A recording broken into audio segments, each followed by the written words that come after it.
Nahid Rana zero থেকে hero হয়ে গেলেন। হঠাৎ করে বাংলাদেশ জাতীয় দলে পাকিস্তানের বিপক্ষে টেস্ট ম্যাচে নাহিদ রানা। তো একদমই নতুন এই ছেলেটা, প্রথম ম্যাচ। এই ছেলেটা কিন্তু পাকিস্তানের বিপক্ষে দুর্দান্ত বল করেছে। সেখান থেকেই কিন্তু নাহিদ রানাকে নিয়ে আলোচনা শুরু। পাকিস্তানের পরে ইন্ডিয়ার বিপক্ষেও কিন্তু পুরা দল যেখানে খারাপ করেছে, এই নাহিদ রানা কিন্তু দুর্দান্ত বল করে আইছে। তো ইন্ডিয়ার পরে সাউথ আফ্রিকার বিপক্ষে নিজেদের মাটিতে পুরা ক্রিকেট দল যেখানে খারাপ করেছে, এই নাহিদ রানা কিন্তু দুর্দান্ত, ওখানেও দুর্দান্ত বল করেছে। এমনকি আফগানিস্তানের বিপক্ষেও নাহিদ রানা কিন্তু দুর্দান্ত বল করেছে, বা আফগানিস্তানের বিপক্ষে খেলার পরেই কিন্তু নাহিদ রানা কিন্তু বিশ্ব ক্রিকেটের একটা নাম হয়ে গেছে। তো ওয়েস্ট ইন্ডিজের বিপক্ষে নাহিদ রানা 5 উইকেট নেওয়ার পরে নাহিদ রানা এখন বিশ্ব মিডিয়াতে নিউজ হচ্ছে ভাই। সাবেক বিশ্ব যত ক্রিকেটার আছে, সাবেক ক্রিকেটার সবাই কিন্তু নাহিদ রানাকে নিয়ে আলাদাভাবে একটা আলোচনা কিন্তু করছে। এখন বর্তমানে বাংলাদেশের একমাত্র পেসার এখন বর্তমানে যা বিশ্ব ক্রিকেটে এখন একটা নাম, এখন বর্তমানে একটা নাম বাংলাদেশের একমাত্র ক্রিকেটার বলতে হবে, কারণ এর আগে সাকিব আল হাসান থাকতো, যে বিশ্ব মিডিয়ায় আলোচনা করতো সাকিবকে নিয়ে। এখন কিন্তু একমাত্র এই নাহিদকে নিয়ে কিন্তু আলোচনা শুরু হয়েছে।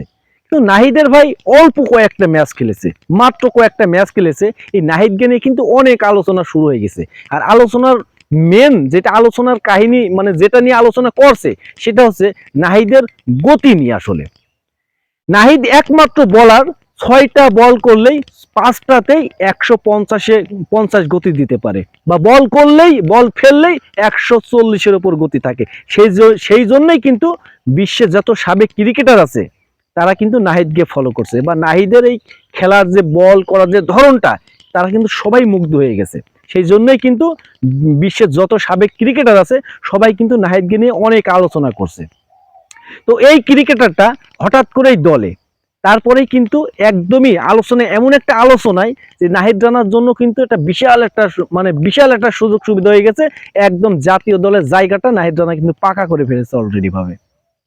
তো এই যে আমাদের বাংলাদেশের কোনো ক্রিকেটারকে নিয়ে যদি বিশ্ব মানে যারা ক্রিকেটার ছিলেন তারা যদি আলোচনা করে, আমাদের এমনিতেই ভালো লাগে, অনেক ভালো লাগে। এর আগে আমরা দেখেছি সাকিব আল হাসানের নাম, অনেক বিশ্বসেরা ক্রিকেটার কিন্তু সাকিবকে নিয়ে অনেক কথা বলেছে। এমনকি বিশ্ব মিডিয়াগুলোও কিন্তু সাকিবকে নিয়ে অনেক প্রশংসা করেছে। কিন্তু এই যে আবার আছে নাহিদ রানাকে নিয়ে যে প্রশংসা শুরু করেছে, এটা কিন্তু বাংলাদেশি যারা ক্রিকেটকে ভালোবাসে, বাংলাদেশ দলকে ভালোবাসে, তাদের জন্য কিন্তু অনেক ভালো লাগার একটা সময় আমি মনে করি। কারণ আমাদের বাংলাদেশের কোনো মানুষকে নিয়ে যদি বিশ্ব মিডিয়া যদি একটু ভালো কিছু বলে, তো আমাদেরও অবশ্যই ভালো লাগা উচিত। আর আমার পার্সোনালি আমার খুব ভালো লাগছে। আর নাহিদের প্রত্যেকটা বল দেখতে কিন্তু মুখিয়ে থাকি যে নাহিদের এই বলটাই যেন কিছু একটা হতে পারে। এটাই হচ্ছে মানে ক্রিকেটের সৌন্দর্য।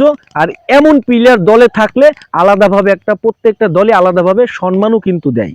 নাহিদের মতন একজন পেসার যদি থাকে দলে, তো যে প্রতিপক্ষ যে থাকবে সে কিন্তু অবশ্যই সম্মান করবে বাংলাদেশকে।